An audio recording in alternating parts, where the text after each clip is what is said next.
Hey folks, welcome back to the workshop. Today we're going to be talking about the Maxxis Shorty. So if you saw my earlier video about my spring tires, I threw a Maxxis Shorty on the rear of my bike to see how it performed over the spring.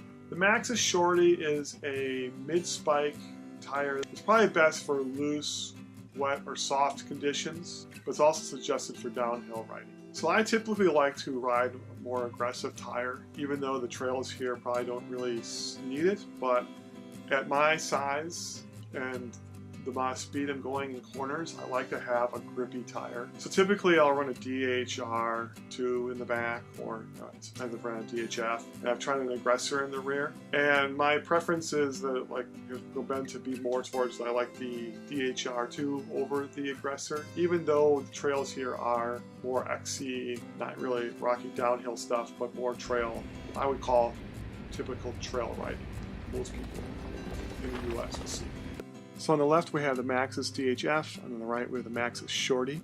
From a tread perspective, they're probably about the same height of treads. I would just say that the Shorty has more of a spread out pattern versus the DHF. I'd say these are still, knob wise, they're pretty similar. It's just a different pattern. So the Shorty does weigh less than the DHF, but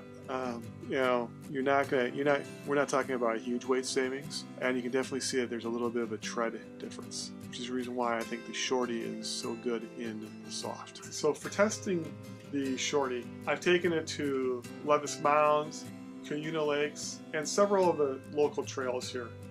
And I've been really impressed with this tire. It's not going to win many XC races. The Shorty provides great grip in loose corners. It climbs rocks like a champ. This tire sure has a lot more fun going downhill, and it provides great stopping power at speed. I had a lot of fun riding this tire at Levis Mounds.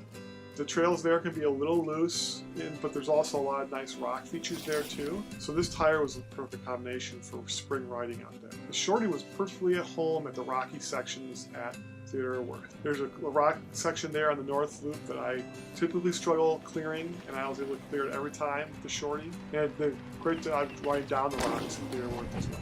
So even though this isn't the fastest rolling tire, I still was able to set some PRs in Strava for myself, climbing sections and for some full segments. This tire provides a lot of grip, but it's going to really give you a lot more confidence in the fast corners, and it's going to help you have a lot more grip on some of those looser sections when you're riding the trails. As a bigger guy, like I said earlier, I like to have a tire with some pretty good grip.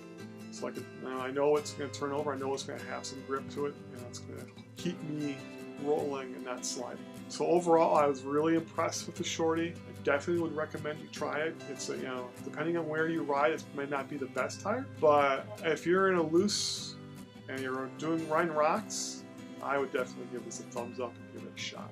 With that said, I am taking the Shorty off now for the summer. I'm going to be throwing a High Roller 2 on there. High Roller has those same big knobs on the sides, but has they're a little tighter together than compared to the Shorty. But it also has some lower profile center knobs. It should provide less rolling resistance and maybe a little bit of a faster ride. We'll find out. I'll review that tire in the fall. Thanks for watching. Give it a thumbs up if you like it. Leave a comment below if you have questions about the Shorty. But go out, ride your bike, and have a good one.